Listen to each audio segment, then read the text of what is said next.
Welcome to the Apex Strengthcast with your hosts Tyler Seabrook and Gabriel Lattouf.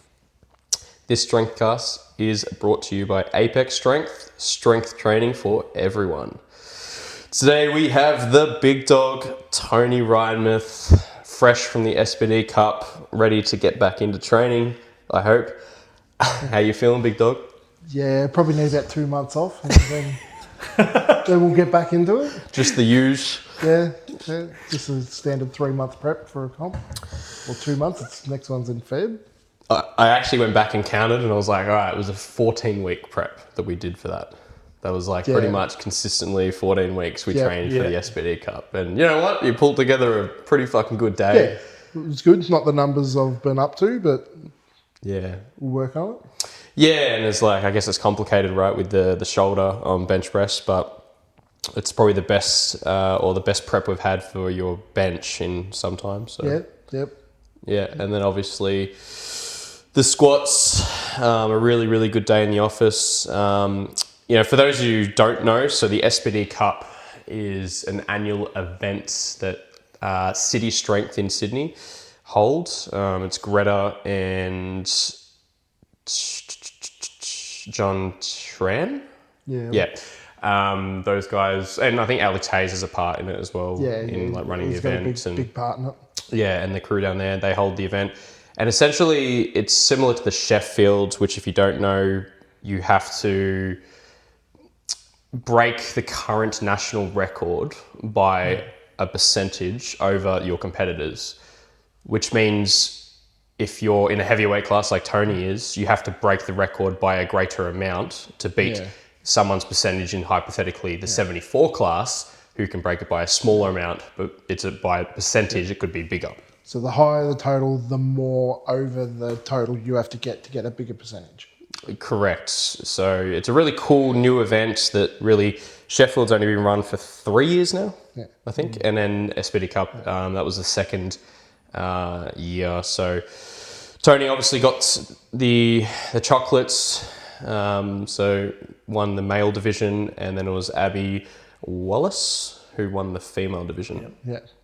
How did you feel about the event, and did it live up to the hype? And the event's really good. I love these new events that are coming around where it eliminates weight class divisions, and then you can get a single flight of lifters, and it's actually more competitive than the super class would be for me normally, because there's not many people in the country that can compete at a high enough level to be competitive. There are some people coming through at the moment, which is really good to see. But yeah, events like that and team champs where it's either a combination of lifters or it takes out the weight classes completely is excellent. It's just an excellent way to run a comp. It brings down the flights to a smaller group, and makes it more competitive. What more can you ask for? Yeah, it's true. As a competitor. Yeah, and as a spectator as well, because it's always, a big thing with powerlifting is sometimes it can be a little bit boring to watch. Like, it's enjoyable to do the sport and be part of the sport. Yeah. And if you know what you're like looking at and like what's impressive, I guess, and whatnot. I don't think you'd get many people that aren't into powerlifting or know at least what powerlifting's about, like flicking through live streams to find a powerlifting event to watch. Yeah, it's like unusual in that sense. I guess it'd be good to look into some history for yourself, the people who don't know who you are and what you're about and how long you've been competing for. And so just tell us about, when you got into the sport. So I think it would have been about the end of 2011, start of 2012. I walked into a gym for the first time as a 23-year-old, looking to lose a bit of weight and do a bit of fitness. I think I was about 125, maybe 130 kilos then. Got a personal trainer, started training with him, and he's like, what are you into, what you want to do? And I liked the idea of boxing, so I wanted to do a boxing style training. We did... Boxing first, eh? Yeah. Right, yeah, it was like, it's a... That would have been scary. It's tough and it's fit. So that's sort of like that what piqued my interest and sort of like, I was 23. I didn't know where I wanted to go or what I wanted to do. So I started training with my personal trainer, and he got me into some of the weights and did my cardio training as a boxing style training, which was just mitts and stuff like that. It wasn't really super intense, but it was more than enough for me as a bigger guy. But then once we started doing the weight training, he goes, "You're not doing boxing. Don't kid yourself. You need to do some sort of a strength sport." So he pulled up... what was the moment that he said that? Like, were you lifting a certain amount of weight, or? It was just like maybe a month into doing some weight training, and obviously he knew he trained people. Yeah. So, and then within a month of training, obviously I was doing some weights that were impressive to him. Yeah. I didn't know any better. I was just been strong my whole life. So he sort of went, "No, you need to do a strength sport." And he pulled up a PA website and he goes, "This is powerlifting. Like, what do you think about that?" Yeah. I said, "All right, cool, let's do it." And I signed up for the Summer Bash in 2013, which I think that was ran at the start of the year, wasn't it? The Summer Bash? Not entirely sure, but yeah, you guys are talking about the stories just on the weekends with JP, yeah. I'm pretty sure the Summer Bash was ran at the very start of 2013. Yeah. So I entered into that. How'd it go? We did some training for it. Like, I had no idea what a powerlifting comp was. So I turned up on the day in the back room, like sort of just watching what people were doing, didn't know what they were doing. I didn't even know I had to warm up, to be honest. I did some push-ups in the back room as a warm-up and some squats with no weight on my back. Yeah. And that was my warm-ups to walk out on. Yeah. So I think, I don't have it in front of me and remember exactly, but I think I did 200 as my opener and 220 as my second. I will confirm this. And 240 as my third and missed. Jeez. But with no warm-ups. No warm-ups. No warm-ups, no sleeves, and you have a build at the time? In runners. Right, here we go. So the Melbourne Bash, 220 opener, miss. 220 second, you got it. 235 miss. And then open bench 140. It was like most people's like goal, like lifetime bench. So I missed my benches because my personal trainer wasn't a powerlifter. He just knew of them. I didn't know I had to pause the bench. So I made all of those attempts. I just didn't pause them on my chest. Oh. So like you went down and up, but then I just did touch and go. You didn't get a press command or anything. No. Yeah, gotcha. You could say he's still doing touch and go. Yeah. And then what did I deadlift in that comp? I don't remember. I think I knew I'd bombed, but I just still went out and... So hilariously, you started with a 250. You hit that. You went 260. So obviously still hitting small jumps.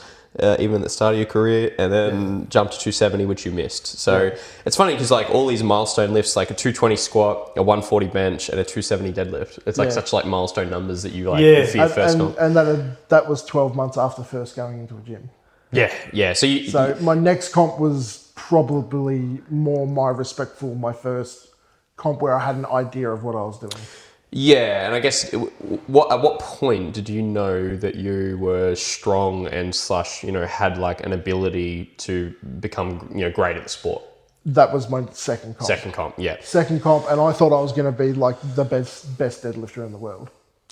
I can see why now. Yeah. So tell us the numbers. Here we go. So second comp in squat barely progressed, which is kind of funny, is right? Like 230 squat, missed to 265, so just a big jump. And obviously, did you miss it like on a technicality or actually physically not strong enough for that one? I don't remember that one exactly. I think I was still in runners. Okay. But so you started like competing in runners, which is awesome. 160 bench, you missed a 180, a 20 kilo jump to the 180, which you missed. I'd been doing 180 was I couldn't get past it in training. Yeah. So training out of the gym, I couldn't get past it, and I trained for this comp and thought maybe I'll get it in comp. You have a crack at it. I'm surprised you didn't do like 170, then try to do a 180. But I guess being novice, not knowing, like I was coaching myself. Exactly, because like for those who don't know, like a 20 kilo jump on bench is huge, particularly in a competition, and it's unusual. Like, don't get me wrong, when you look at like guys benching over 200, they might do a 20 kilo jump, sure.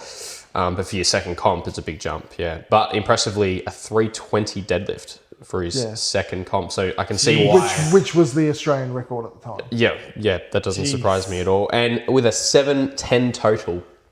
So in his second comp, totals over 700, which we can count on our one hand how many people I know that have done that. Yeah. In fact, even when I think about the people, like I don't even think they did 700. I think they did 600 and something. Yeah. Which is similar to you. You did mid 600s, obviously DQ'd because of the bench, but the fact is you were strong enough to do mid 600s, which is like already, it's a respectable total for anyone to get. And then you did that in your first competition a year after being in the gym as well. So no, very impressive. And for those who don't know, you've done about 30 competitions almost. 34, I think I counted yesterday. Low, yes, you actually counted yesterday. So low 30s. So spent a lot of time in the sport, but over that period, you've kept your body quite healthy, and it's one of those sports where like you actually started late in the sense that like you started in your early 20s, which is actually not super early comparison to like some of the higher some of the kids athletes today start like 15. Yeah, I've been saying this the last few comps I've ran. I've had 3 sub juniors in them, and I've never seen that. Yep. So there's 3 under 18-year-olds like competing, which I've never seen that many young kids compete at Apex. That is, at like obviously nationals, and that you might see do a little bit more because you have a bigger pool of the whole country gets together. Yeah. But yeah, so I'm seeing younger people get into the sport, which is really cool. It should help with longevity of the sport. Yeah, and also produce like even more impressive athletes. Yeah, well. They go hand in hand, I think. Yeah. So your second comp, you realised, I have like serious potential. Yeah. You thought you were going to be the best deadlifter in the world. Mind you, you were only at 137 kilos, which is a big factor with deadlifting a lot of weight is positioning. So that's why, we see a lot of super heavyweights. They generally speaking have a bigger squat than their deadlift, where anyone who's not a super heavyweight generally has a bigger deadlift than their squat. I don't even think I wore a belt at that comp either. Yeah, there you go. Doesn't surprise me. Yeah. I mean, the last belt you had was a placebo belt anyway, so... Placebo Longhorn? Squatted like 445 with a placebo belt. So, talking about like, the recent history, we pulled together a few comps ago in reps, a 445 squat in reps. Yeah. Kilos, guys, not pounds. Yeah, this is kilograms, which, by the way, is like... that's world class. It's like that. The 4th biggest natty squat in the world, and then like top 13th biggest squat with everyone considered. Yeah, so like untested, tested, like it's like up there with one of the biggest squats literally in the world. Yeah. I guess I'm spoilt for the squats I get to see often in, say, big dogs competitions, that it doesn't look like that, because it's only on a sheet like that, you're only seeing people's best squats. Yeah. Like, for example, your big dogs last year, you squatted the 445 and you had Joseph Whitaker. Yep. I think he did like 460. Yeah, something like that. Joseph doing 460. I had I can't remember his name. The guy from Colton. No, the guy from Tassie. Oh yes, who very, was very opening impressive. At 450. Yeah, right. Yes, he was a big unit, that dude. Yeah, and then you had the magical Colton come through and so like literally like some of the best athletes in the world, and you're surrounded by them, so it makes you humbled. In that sense. Yeah, definitely. Where in reality, you don't see that many strong people around the world, basically. Like, Colton is number 1 powerlifter in the male division at the moment. And he squatted like 470 at like 120 kilos. So Super impressive squat for a lighter, well, not light, but for that body weight, impressive. There's elite athletes and there's super athletes. It's true. I mean, I wonder if he's going to be the first one to crack the 1300 because he's already cracked the 1200 pretty comfortably and early in his career. Yeah. So it's like he could do it. Yeah. He's not a squat specialist. He's not a bench specialist. He's not a deadlift specialist. He's a total specialist. Correct. Yeah. I mean, Which is a very unheard of term, but it's one of those. Yeah, it's one of those funny ones where it's like he's the best in all of them anyway. So it's not like because someone would call like a specialist who's someone's really good at one but not in the others. Yeah. Where it's like he's just the best in all of them. Like he's only deadlifting 500 without straps, you know. So it's like he's having a go at it. Yeah, he can do it with straps, and he's trying to do it. Like he is actually strong enough to do it, but his grip is what fails him, which is fair enough because that's crazy. It's very humbling to be able to compete against people of that caliber. Yes, and then obviously with the SBD Cup, you had what was it 9 or 8 other of the best powerlifters in Australia right now. Yep. So it was no easy feat in that sense. No, it might have been easier if I was doing numbers I was doing in the past, but with where I'm at with my body and whatnot, the numbers had to be done on the day. Correct. Yeah. It wasn't like I've got this. It's easy. Didn't know where the squat was at. Yes, the prep was good, but whether that's that good on the day, which it was, probably could have got more. But if I had missed my last squat, then it pushes my bench up, which it wasn't the best day for my bench, which then pushes the deadlift up, which we had what did we have on my last deadlift? A 4-minute turnaround from my second to my third. Yeah, so I checked this on the recordings yesterday, but there's literally less than 4 minutes turnaround between his second deadlift and his last deadlift because we did a smaller jump. And then everyone else did bigger jumps. So it went from because it was already a small flight of like eight men. And then it became like a 4-minute turnaround, less than a 4-minute turnaround. So it was like, oof, that was good thing for your really good conditioning. Yeah. Because you were able to still pull it pretty comfortably as well, which was the impressive part. Yeah, it was a fast turnaround, but like I could tell. Yeah, you were like, I noticed that. If that was another 7 kilos on that, I reckon it would have been touch and go. Yeah, and from my perspective, I thought you were capable of 325. Yeah. And after the 320 with a short break, it was about right. You're right, 327 might have been that turning point, particularly for grip, whether or not you actually were strong enough to pull it, but which is not far off your biggest power bar deadlift, by the way. So talking about your numbers, so you've now officially set the squat record officially in APA. It's also your all-time PB as well. Yep. Recently in Team Champs, we did 405, which was like a really tough single. Yeah.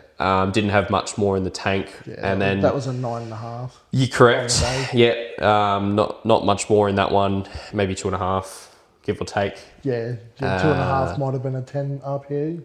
Yeah, about that. And then we hit a 406 for the records, which, the record was a standard of around 352. Yep. So destroyed that standard in Australia at least, and set a personal best and did it comfortably as well. If anyone reflects on that video, it's kind of insane how comfortable 406. Fast. Yeah. How did it feel? It felt like a training lift on the day. I couldn't tell you it was going to be that easy, but at the time it came out of the hole fast, continued through the midway fast, and lock out at the top. Yeah, I always kind of know when it's tough for you, particularly when you get a bit of knee galvis and you get trapped a little bit. For a very upright squatter, though, you're actually really capable of grinding a squat. We've seen that with the 405, for example, when you were able to sort of come to a stop and then continue. Yeah. Where typically a more upright squatter is going to be very hit and miss, particularly if they're quad dominant. But no, for you, there's plenty in the tank, and we know that based on your squat. And Also, the fact you did a 445 in reps shows that your body can handle that kind of load. Yeah. It's just a matter of obviously taking the reps away and doing it in sleeves. Yeah. But the reality is that there's plenty in the tank, and that's super exciting. It just shows really good progress in the squat, and all-time best. And then it's the bench that's really holding you back from that sort of 1,000 plus total at the moment, where you've previously benched 248. Yeah. Which was a bit of a touch and go bench at the time. Got lucky on the press command, but the fact is you benched that weight. Yeah. So. And then I've done 242.5 in a 3 lift. A 3 lift. Yeah, the 248 was bench only. With a 400 kilo squat, and then I think a 325 deadlift for my finish. Yeah. And your biggest deadlift is 331 with a power bar. Yeah. So that'll be the goal to chip and to beat that, say hypothetically in Nationals upcoming in February in Melbourne. So that's pretty much the next plan for us, right? Yeah. Yep. Yeah, back to work. How many weeks is that from now to then?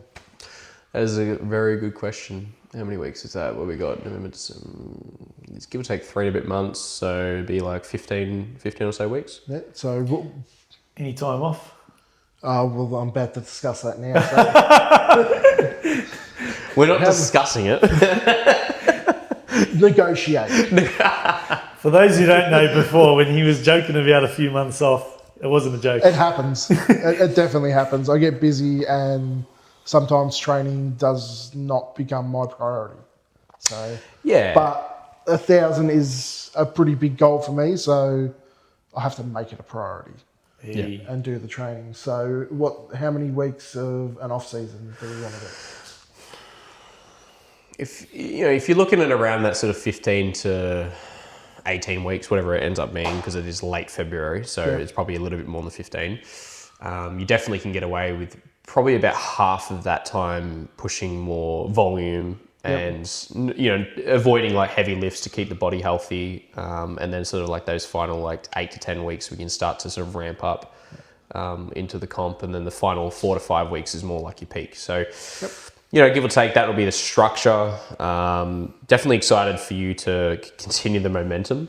So I'll come back after Melbourne Cup weekend. Yeah, because what's the date today? Next weekend. Late October, so it'll be next weekend. And like that's pretty much like for most athletes, they'll take off the week after a big comp, particularly with like the kind of loads you're doing and putting on your body as well. So it's pretty normal to take a little bit of time off. Also just psychologically, sometimes it can really burn you out with all the heavy lifts. Like me and Gabe experienced that, like those just tough weeks in preps. That you kind of need a break from the heavy lifts, but then you get hungry for them again. If you're seeing progression, the hunger comes. That too as well. And it could be that you do, more like a hypertrophy week or two to keep off those heavy lifts as well. So there's like ways and tricks to get back into training that's exciting, but not going to negatively impact you physically and psychologically as well. So that'll be the goal and the structure, and and the prep for Nationals, keen for it. Yep. Let's aim for 950 plus at Nationals, and then if we can back that up with another prep, I'd love to look at 1,000 kilos at Worlds, providing I win at Nationals. Yeah. There was a bit of shit talk about that over the weekend. Yeah. Well, the realistic thing of it is, with the numbers I've done enough that I should win Nationals. Doesn't mean I will, but I've done numbers previously that should put me in the best position. Yeah, it's fair to say you're going in as the favourite. You are ranked number 1 in the APA currently. There's a junior going into Opens next year for Nationals in Melbourne who is actively trying to chase you and, is very aware that you're the threat in the supers. And then there's also last year's Worlds representation of Stubberfield. Yep. Who totaled 910 in last Nationals, who had set that standard that you beat over the weekend. So you got a couple boys, maybe there's another super that's coming up that we don't even know about as well. But the fact is there is legitimate competition. And you do have to be, on your game, like you were on the weekend as well, where you had to pull that 320 to win that comp, and you did. And, that's a combination of experience and a good prep and the right calls. It's obviously unfortunate we missed the second bench, which was the 210 on a technicality of jumping. Third bench of jumping the press command, which, is obviously hurts because you lose like 10 kilos off your total. But yeah. But the fact is you physically were strong enough to total 936 if you count that third bench. So 950 is very realistic for you. Yeah. Plus, really, because we know that squat was super conservative.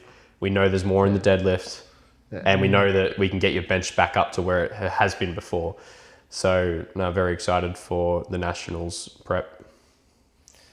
Yeah, and for those of you who don't know, Tyler's actually Tony's coach. I don't know if we said that. Oh, yeah, I guess we have. So that's how Tyler knows all this about Tony, but he's his coach, so I got a question for you now. Oh, here we go. What do you think has been something that's helped Tony's squat that you've seen like recently? Or maybe both of you can answer it, because it feels like, even just from what I've seen in the last few months or so, however long it's been since Team Champs, it just looks like... How many years have I been with you now? Technically, we started in 2020, 2019, something around there, but it was more for hypertrophy. Like, you wanted to get jacked, just look good. Like, I wasn't actually a primary powerlifting coach at that time. People may not know, I did get down to 120 kilos during COVID as well. Yeah, so, and that was our goal. Like, we wanted to drop weight, look good, feel good. So between 2020 and 2022, that was essentially what we did and trained for. And then what was your first comp back into powerlifting after the break? Dogs. Pro Raw. That's when I started putting body weight back on again, because I wanted to do Pro Raw then Big Dogs. Yeah, so for the first time in your powerlifting career, you had a break. So between 2020 and 2023, you had a break from powerlifting, as per what I just said. Right. So that was pretty significant. So we kind of had to, I guess, build back up at that point, and especially because you lost all that weight, you would have lost a lot of muscle mass in doing that as well, because we did it pretty quick as well, dropping all that weight. So we've been, slowly building back up from there, and obviously working through some shoulder issues. But going back to your question, Gabe, I think it's like any athlete, it's being specific for them in terms of like your selection of exercises, and obviously, what like you look at what has worked historically, but then you've also got to continue to look at what's going to work better going forward as well. And that's a tough one for Tony, for example. Like, we've had this great progression on his squat, crazy amount of progression, really, based on how comfortable that 406 was. I think everyone was surprised. 6 kilos in 4 years. I mean, even for and look, that's a big part that we can discuss today, is that, getting someone stronger is like an actual real challenge in that sense. Like, anyone can get a beginner or intermediate person stronger just by throwing volume at them, throwing enough frequency at them, right? But getting someone stronger is like the true, I guess, puzzle. And it's something that I'm super passionate about. I love the fact that I get to do that for a job, but then also train a complete beginner as well. So I like the ability to be able to, or I like that I get to do both. I won't just train high level athletes or just train beginners, so I get to look at both. And I think it's one of the reasons I've really developed and learned as a coach as well, because I get to see a lot of different problems and, understand the athlete or client to, a level which you got to work through, whether it's outside of training as well, and then also in training, managing your motivation, things like that. Like, there's other difficulties. Definitely ebbs and flows sometimes. That's right. And so if, for example, Tony trains 6 months in the year, trying to get him to progress with shorter periods of time to train, so that's a challenge in itself. But I think we've managed that quite well. But I think, so to pretty much summarize, it'd be just being specific for the athlete, I think. And then the tricky part will be, just because last prep worked doesn't mean we just repeat that, So it's one of those things where you got to continually look at other avenues to improve and do better. It's like what got to that level isn't necessarily going to take you the level above either. Correct. And you also come across other adversities in a prep, other problems, other weaknesses. Because hypothetically, you get up to, say, a 420 squat, and then you could have other issues and, problems that come up that we hadn't anticipated. Yeah. So then you got to like, that's not working, we're going to try this, So, yeah, that's probably the best way I can answer it, yeah. Yeah. Might have been able to squat 420 that day by the looks of it.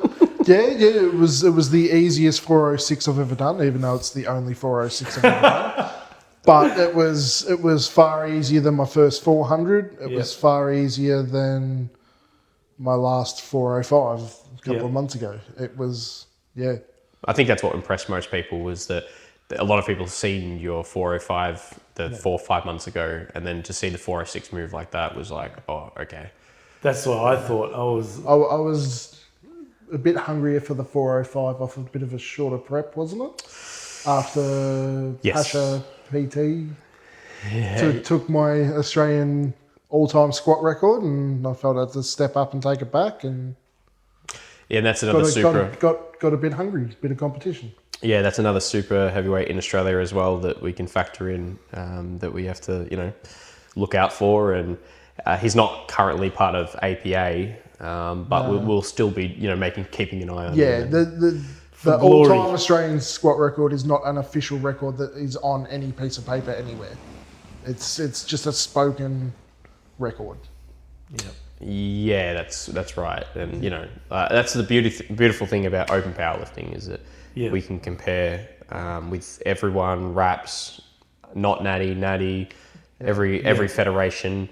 Because it is a problem with powerlifting is scattered in that sense. With all the different federations. How many tested federations have we got in Australia? Look, in Australia, we only actually have like a handful. Where look at America, they've got like 30. But we've got just as many tested federations as untested federations in Australia. Yeah, give or take. Yep. Yeah. So there's multiple avenues for powerlifting that don't necessarily translate to each other.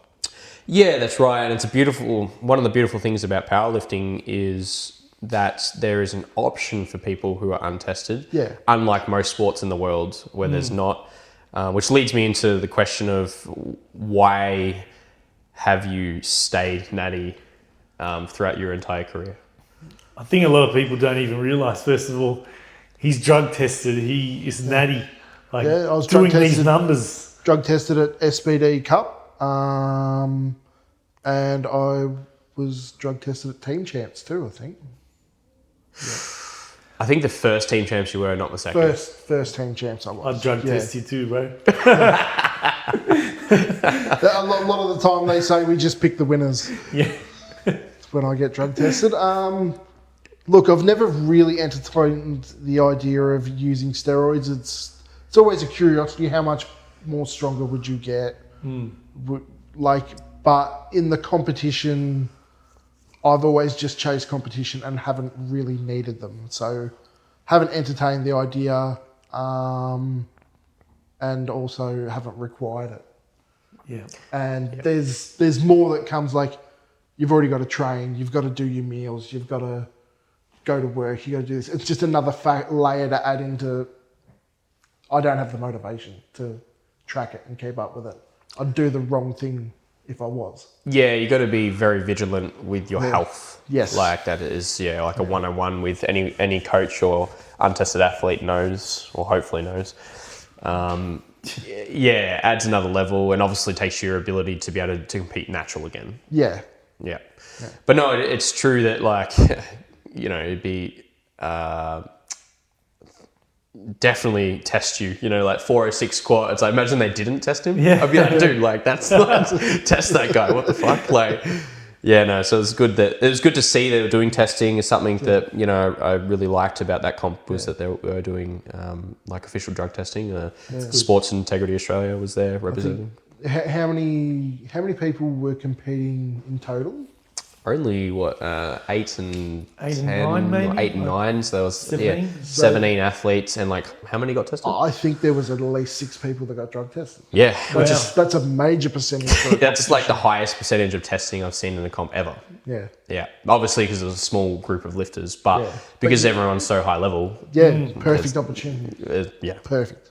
Yeah, especially because you know that those athletes aren't going to be conservative because they're trying to beat the records. So, Yes.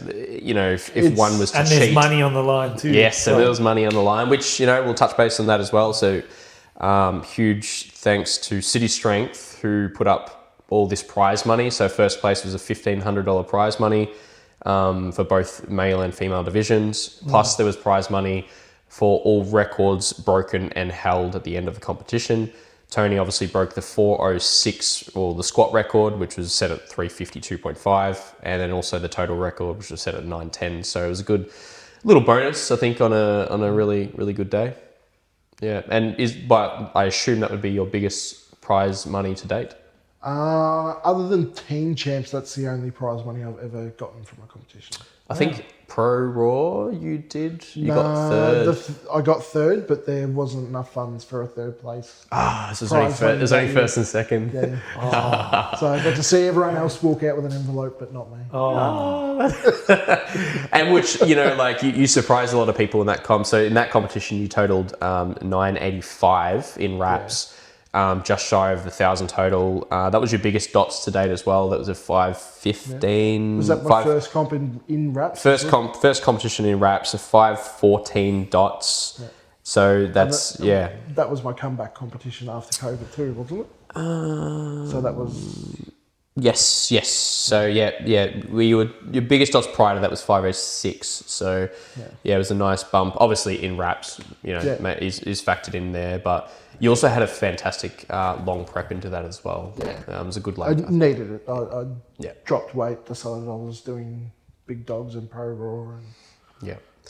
But you've been in this sport for over 10 years now, and I guess for you it must be really cool to see like real prize money for the athletes and incentive for the athletes, because it's not that, you know, you could make a professional living off the prize money currently being handed out, but it covers coaching, covers accommodation and flights and all these expenses that, you know, high level athletes have to obviously put out every year to be able to go to these kind of competitions.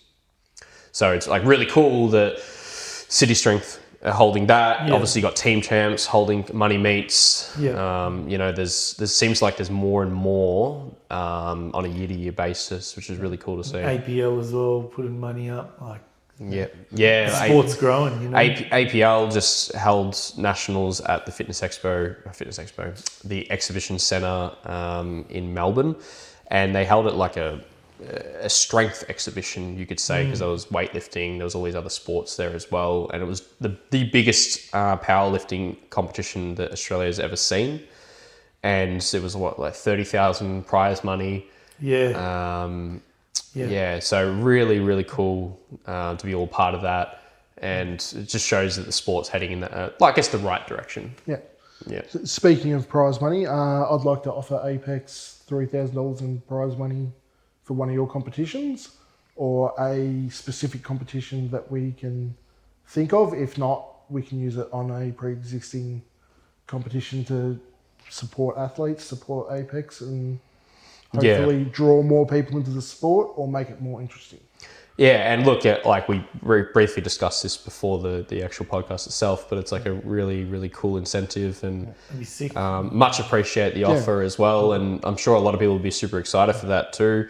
Like some serious money getting put up, you know, for an event. The details for said event will be released like at a later date, obviously. But no, very, very keen for that. And I'm sure a lot of people will be. I'd love to see more people in the sport, get more people in the sport younger, brings athletes to a higher standard younger, and gets more people to an elite level, as well as more people in the sport. Yeah, no, very keen for it. Sick. All right. And is there, I got a question for you. Do you reckon there's something unique to Tony's training or programming that you wouldn't give to someone else? The short answer is no. Realistically, like, everyone's human. We all require like a level of volume, intensity, and frequency to progress. Yeah. Probably where like someone higher level, particularly if they're moving a lot of weight, which is harder in their central nervous system, for example, you could look at more of an undulated style programming versus like a periodized style programming, which is like on a week-to-week basis versus like a fortnightly basis. Yeah. So you could like do like heavier lifts like 1 week and then more volume in the other week, and then cycle through like that, like an undulated style, which you could use for hypothetically Tony would be like a good candidate for that, where I wouldn't be giving that to a beginner or someone who's not lifting like a heap of weight. Like relative to them they are, but it's not that hard on their body. Yeah. So it's like, that's probably, your short answer no, but in that situation, that's when it would be a little bit different for someone like Tony, or even for yourself, anyone who's lifting like a bigger amount of weight, which is harder on their central nervous system. Yeah, that style of programming, where my bias would be linear. Yeah. Is there, I guess, for a deeper question for you, Tony, is there, if you were to go back to being 10 years old, what would you do differently with the knowledge and information that you have now? I'd definitely get into sports earlier. Like, I was definitely strong as a kid, not knowing I was strong. All my brothers were 10 plus years older than me. So, like, I'm a young kid trying to keep up with adults, essentially, at periods in my life. So I never sort of felt like I was strong until I think I was about 14 or 15. I started hanging out with one of my brothers, and he was 12 years older than me. All his friends are 12 years older than me. And I was arm wrestling and beating adults as a 14-year-old kid, and they were pretty upset while they were drinking their beers and like, why'd you bring your little brother here just to pick on us? Like, I was always strong. So if I could have walked into a gym earlier, I really would have. I really, really would have. I tried to go into the gym in high school, but because I was too young and it was mainly years 11 and 12 students in the gym, they wouldn't let me go and use it. So I might have worked it out then. But then I left school at 15 and started working. So started roof tiling. Gym wasn't really a necessity. It was a pretty hard slog as a kid doing roof tiling. So gym was not an option. And then I moved on from that and started working on cars. Yeah, I guess it's like, so really to summarize, it would be, if you got into hypothetically even powerlifting earlier, you know, you could have obviously used your genetics and potentially had, I don't know, it's always like hindsight, but you could potentially have taken and gone further in the sport versus going into it later in life. Yeah, like I would have loved to have competed as a junior. Yeah. That would have... Well, that's really like cool advice for anyone out there who's like young, looking at getting into a sport, or, it doesn't have to be powerlifting, but it's just like, hey, like, like get into something that you're interested in, and start like being more serious about it earlier. Get a coach earlier in your career. Like, that's always my advice to people. Oh, that's my biggest regret. The years of wasted, just terrible structure and like poor decision making led to, a lack of progression that could have been, the what if you did have that structure and guidance. So that's good advice for anyone young listening, for sure. Do you have any like what's your favorite powerlifting story?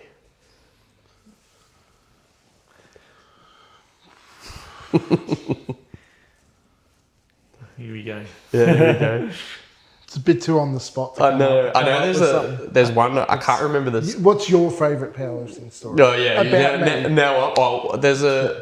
I think Anthony mentioned it to me, but it was one about you were late to a comp or something, and it was like you were like rushed, and then you just like, I don't know, eating smashed a pie you smashed a meat pie, and then just like went out on the platform. Like, I can't remember what comp it was. I think that was another one at the Hawthorn Football Club. I think it was, I was a bit late to the comp. I got in, I did a squat warm up and went outside to where the oval is and started eating a pie and having a cigarette because I used to smoke at the time. And I think Anthony popped his head out and like, you're 2 lifters away from having to go on the platform. So I put me cigarette out and put me pie down and went out into the platform. I think I squatted 345. Oh my God. I just love it. It was like he had his mouth full of the pie when he was like walking out to the platform. That is insane. Yeah. I'm not what most people would call an athlete. Yeah. Bit of a sleeper build walking down the street. I think you're way more athletic these days than you were historically in terms of you actually look at your nutrition and we look at, you do accessories and, so... That's part of why I would have liked to have realised my potential when I was younger. I probably would have given up smoking earlier. I probably would have drank less in my 20s. Yeah, well, like us all, right? Yeah. Yeah, I went pretty hard when I was young. Yeah. Have you ever lifted like after being out the night before or something like that? No, I think I eased up once I started powerlifting. Like I would still drink with mates and go out on weekends and whatnot. But as I got better at powerlifting, that just pulled back. Like now, usually if I'm in a training cycle, I won't get pissed. Like I'll have 2 or 3 beers and that's it. Yep. It slows recovery. Like you feel it at the high end. Yeah. You really feel it. Yep. No, awesome. Any other questions, Gabe? No, I think you did really good, man. Yeah. Got some good insights out of it. I'm sure other people got plenty out of it.